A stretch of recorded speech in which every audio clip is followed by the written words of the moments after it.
You know what? And after this, she never touched the subject again.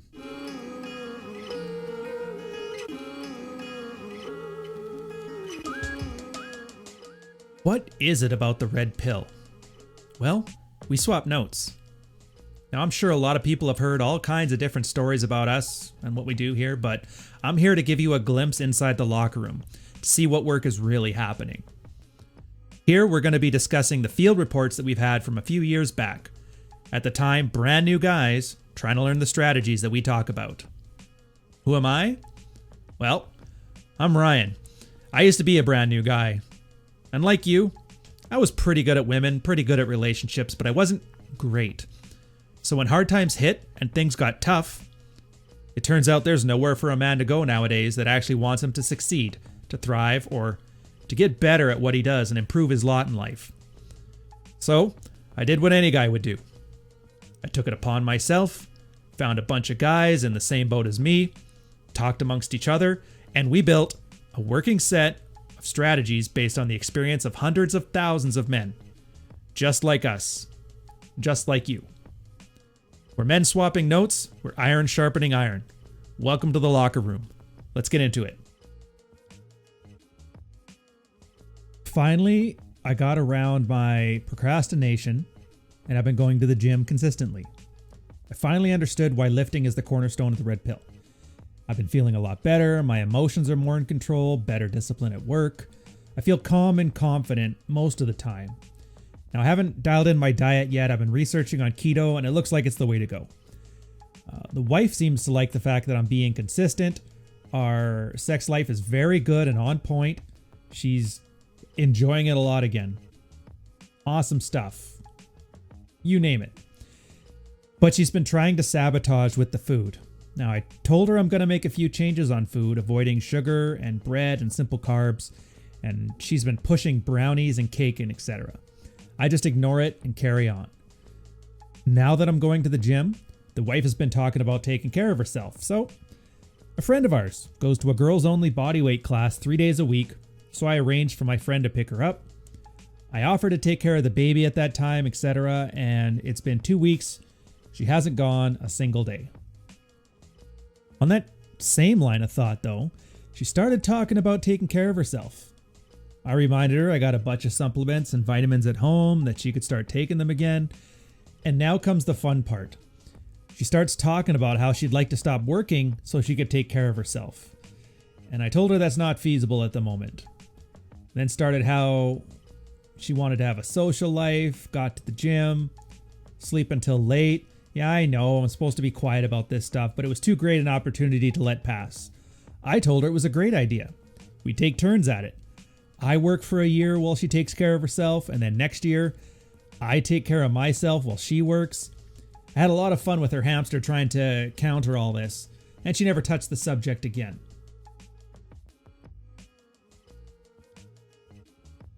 A couple terms before we get started. Shut the F up.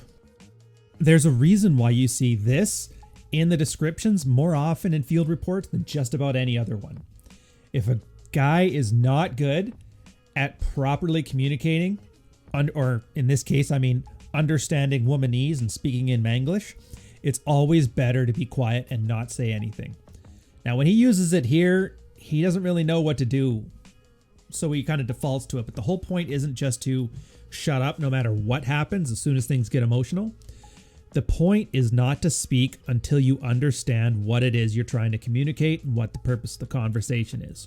In this case, it doesn't have to, because he knew what he was doing. He's just messing with her.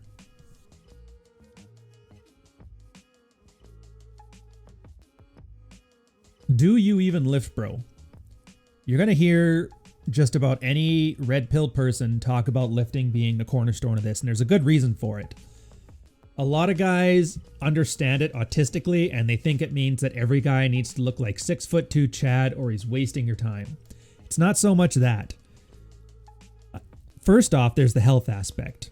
Lifting makes you healthier than not. It's pretty much the easiest, unscrew-upable piece of advice you can give to anybody. Secondly, it gets your hormones in check. A lot of guys have a huge problem with their emotions kind of getting out of control. To a large part, it's due to the hormonal imbalance. Modern men just don't have the testosterone of our predecessors. And one of the easiest ways to build testosterone in your body is by lifting heavily. That's why a lot of the focus is put on the heavy compound lifts, because they have the largest hormonal benefit for you.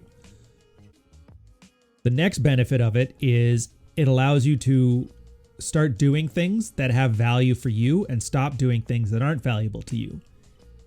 Being able to lift weights and go spend some time working on something that has objective improvement on your situation is always a better use of your time than getting nagged about the dishes not being done. And so for a lot of guys, they really need to learn to cut the umbilical cord. And in that case, that means go to the gym when she's being horrible to you. And I guess the final part of why lifting is important is because if you're going to give somebody advice, one of the worst things that can happen is the guy doesn't follow it or just argues with you. For most of the cases, you're in the locker room and you've been through things yourself. And so you tend to only respond on things that either you know because you've been there, or you're currently doing it and you're letting people know the results that you've gotten so far. So if you're going to talk with somebody, one of the very least things he can do is either take or not take your advice, but at least listen to it and show that he's not wasting your time. So getting that certain level of commitment from the guy, first off, where he's willing to actually lift weights 3 days a week, it shows you that if you're willing to give him part of your time and to help him understand his life by using your life as an example, that he's at least showing some level of investment. It's the same as you would with a girl. Make sure they're more invested than you. And so if he's not invested in his success, why should you be?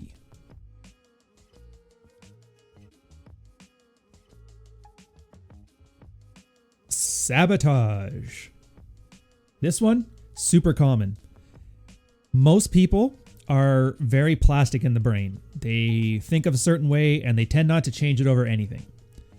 For a guy who is out of shape and getting in shape, what he's doing is he's changing people's image of him, and wives are susceptible to this same as anybody else.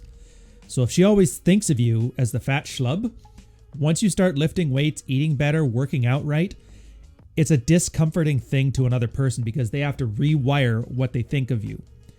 Now, the problem with that is we're not really hardwired for it because that takes energy, and Cave Stan and Cave Cindy would much rather have that energy spent on hunting, gathering, and having sex with their cave partners.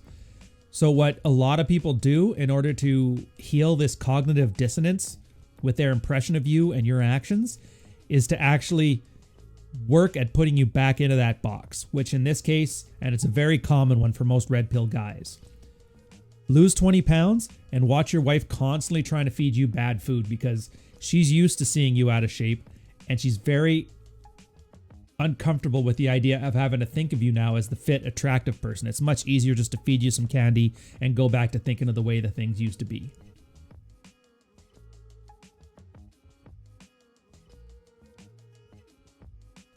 The advice for this guy, it's not so much advice for him, but a breakdown for us. You can tell he's working on himself, and he's working on himself for a purpose, and he's seeing the results of it. Now, there's this other concept, which we don't have time for in this video, called the 1,000-foot rope. And for those same reasons that I talked before about sabotage, she's very slow to adopt his changes. That's why as soon as she makes these mentions of wanting to get into better shape, wanting to do more, he shouldn't really be trying to solve her problems because she's not trying to solve problems. She feels uncomfortable and lazy because he's working on himself and she's not working on herself. So what she's actually looking for here is reassurance. What he thinks she's looking for here is help on working out. It's not how it works. Usually, a girl will work out and seriously improve her physique for one of two reasons. Because she's afraid of losing her man, or because she's looking to replace her man. And so, while this isn't a hard and fast rule 100% of the time, most of the time, if you want a girl to start changing her physique for your benefit, she has to be worried about losing her. And that's where this guy's advice needs to be. He needs to stop talking and start doing. And I would say watching other girls start to flirt with him directly in front of her is probably going to be the biggest motivation to her getting to the gym. And it's nothing that he can actively change. It just has to happen organically. Because you're going to see a lot of guys who try and hit on the waitress at the bar thinking that maybe this will encourage her to act right. Yeah, no. Girls see right through that nonsense. It's very beta. It's very blue-pilled. And frankly, it just doesn't work.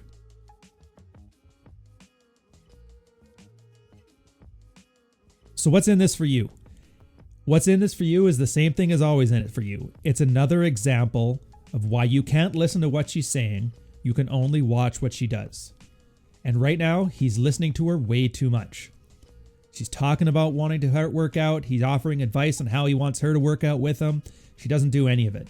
So right now, all he knows is that she's refusing to improve herself in response to him. Now, if he was doing this as a covert contract, working out because he wants her to get into shape, right here is where he's going to have a bit of a breakdown. And a lot of guys do that.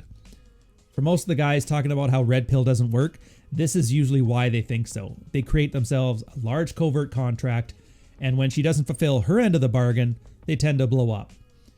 I think I've talked about it in a few other videos where guys have this 2-year epiphany where I've been doing this for 2 years, so what's a shit test? Or they don't even know their covert contract until it's blown up in their face. So the lesson for you is stop listening to what she says and watch what she does.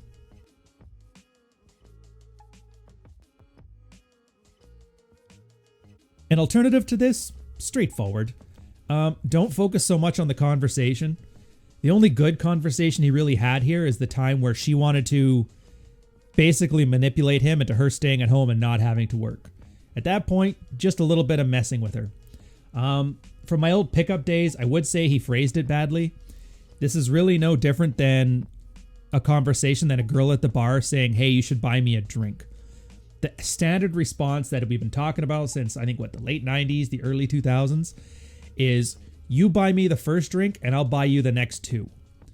So in this case, if she really wanted to be a stay-at-home mom because that's the motivation she needed to continue working out and working on herself, well, not continue, but start, would be, that's fine. I'll take this first year off and get my physique up there so I can help you in the second year. Naturally, she doesn't want to work on herself because she's seen nothing but promises but no actions, and if he's aware enough, he should be able to see that for himself anyway, which I guess he did at this point because he's poking fun at her. But just take that as a lesson for you. I'm actually surprised at the depth of this really simple field report, and you could probably pull a lot of data and map it to your situation, and you'll probably get along a lot better for it. But on that note, you guys have fun, and I'll catch you on the next one. Cheers.